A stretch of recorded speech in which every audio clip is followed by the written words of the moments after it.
Alright, here I am starting up on the second part of Chapter 5 from October Sky. I already know about girls. He tapped the book. No, you don't. When the bell rang, we stood up and I noticed for the first time. Alright, I just already read this part where I started to notice just how poor Quentin actually was. Holes in his shirts, holes in his pants, rough shoes, so on and so forth. Leroy stopped me in the hall. What were you talking to that moron Quentin about? And did I see you holding his hand? I was peeved enough at Roy Lee to not answer, but when I figured it would aggravate him more to tell him the truth, we're going to build a rocket, him and me. A surge of kids passed us. Dorothy Plunk among them. Remember, Dorothy's a really pretty girl. Hi, Sonny. Roy Lee, she called angelically. I opened my mouth, but nothing came out. Roy Lee shook his head and leaned against the locker. God almighty. You want to stop all chance of ever having any kind of social life in your social life? Dorothy Plunk sees you with Quentin hanging out together. She's going to lose interest right there. I looked after her, trying not to stare at her cute little bottom swinging back and forth down the hall. Dorothy doesn't care anything about me anyways, I said, sort of breathless. Roy Lee didn't try to hide what he was looking at. He watched Dorothy all the way down the hall. Whew, he whistled. He pulled his eyes back to me. You got good taste anyway, Sonny. Why don't you ask her out? Double date with me next week. We'll go to the Coretta Fan. We'll be parking at the Coretta Fan. That's the makeout spot there. She'd just say no. Roy Lee shook his head again, as if the burden of life. You don't ask her out, I will. You wouldn't do that, I said. He wiggled his eyebrows at me and cocked in a cocky grin. Oh, but I would, he said. Roy Lee had me in a box. If I asked Dorothy out and she went, I wasn't sure I could live through it, knowing what Roy Lee was likely to try with her. And what if she did it? Or if Roy claims she did it? My life would be pretty much ruined forever. I had no choice. I chased after Dorothy, catching her with Emily Sue at the entrance to biology class. I'm sorry I got sick over the worm, Dorothy said, first thing. Dorothy, I said, my heart pounding in my ears. Would you like to go to dance with me Saturday night with Roy Lee? I mean, in his car? Her big blue eyes blinked. Oh, I already have plans. The blood drained from my face. Oh. But if you came over to my house Sunday afternoon, she purred, I'd love to study biology with you. To her house? I'll be there. I swore.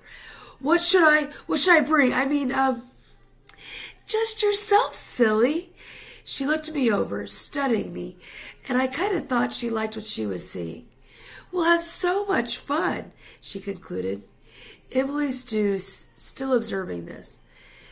Be a little careful with this one, Dorothy, she said.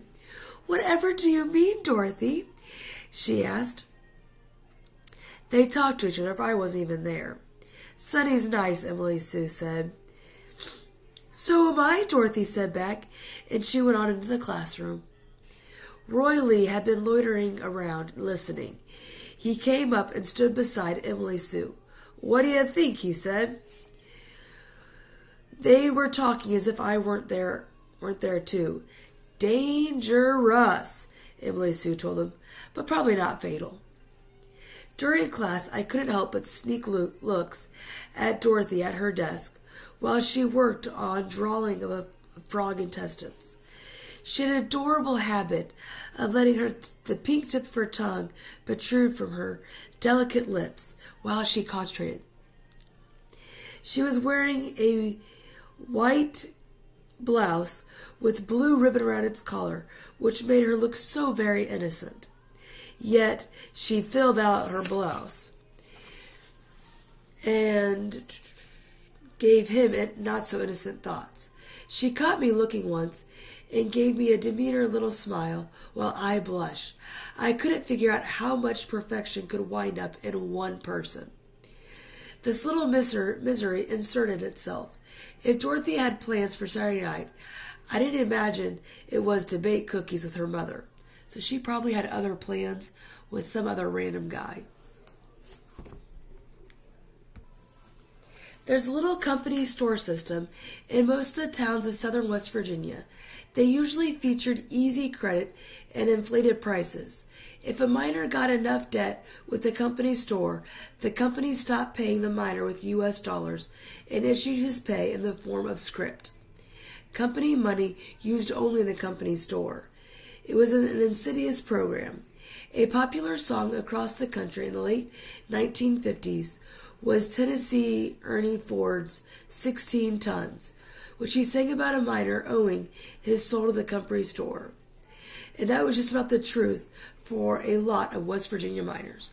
So, basically, all of the entire town was owned by the company.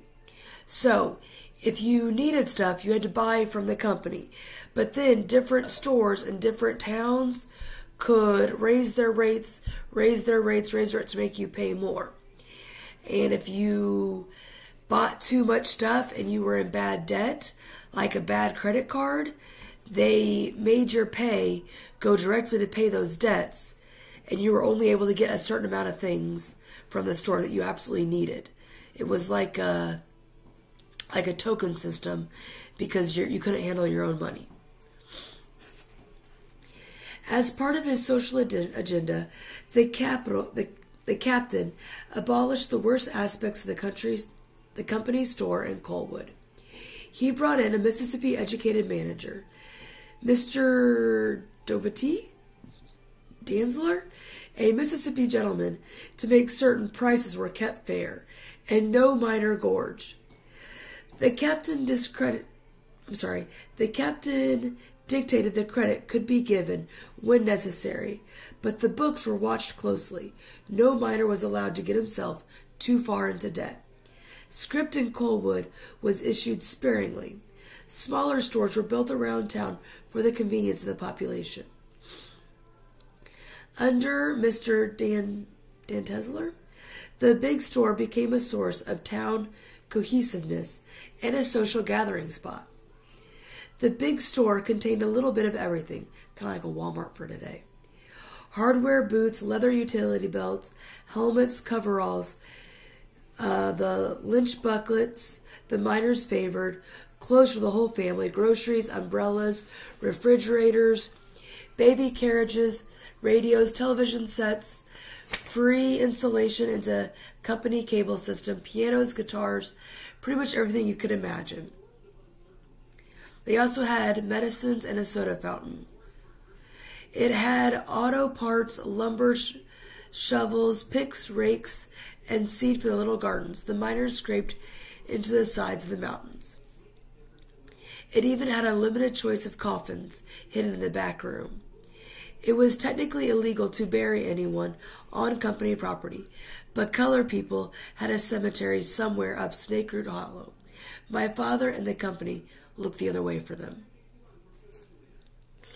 The big store had everything anybody in Colwood needed. It even had, but didn't have rocket fuel. With my cigar box full of dollars and script left from the defunct newspaper delivery business, I went to Junior, the clerk at the drugstore, to find out. Junior was a little man with a red face, and he was smart as a whip and liked all over town. When Junior worked at the store delivery truck, delivering everything from refrigerators, everybody would let him come right in, even though he was black. Most of the ladies loved him, even gave him a little bit. He rarely got away from them without a coffee or a tea or a cake in hand. Sorry, guys. People loved having him around and appreciated him. It's for me, I said forthrightly. A science project. I need sulfur and charcoal, too. Junior adjusted his wire-dimmed spectacles and seemed to make a mental calculation. He went to the back and brought out a can of sulfur and scepter and a 10-pound bag of cooking charcoal. Listen, Rockin' Boy, he said, this stuff can blow you to kingdom come. I think you know what I'm saying. I mumbled yes, sir, and paid the script. I loaded my treasures on my bike and rode home. As I passed a line of miners walking to work, Mrs. Dubonnet hailed me down. I hear you're going to build another rocket, he said. Yes, sir, I'm thinking about going down to Cape Canaveral and joining Werner von Braun. He seemed to brighten up at the news. That's a good thing. You're too smart to stay here. The line of coal cars beside us suddenly began slamming against each other, just before being pushed to the temple. It was a loud and thunder cars wrecked happening all at once, but no one, including me, bothered to look in its direction. Alright, I am going to pause there for this video. I'll pick back up right there and finish this section tomorrow. So keep on working on the questions and getting all of your answers down. Email me if you have any questions.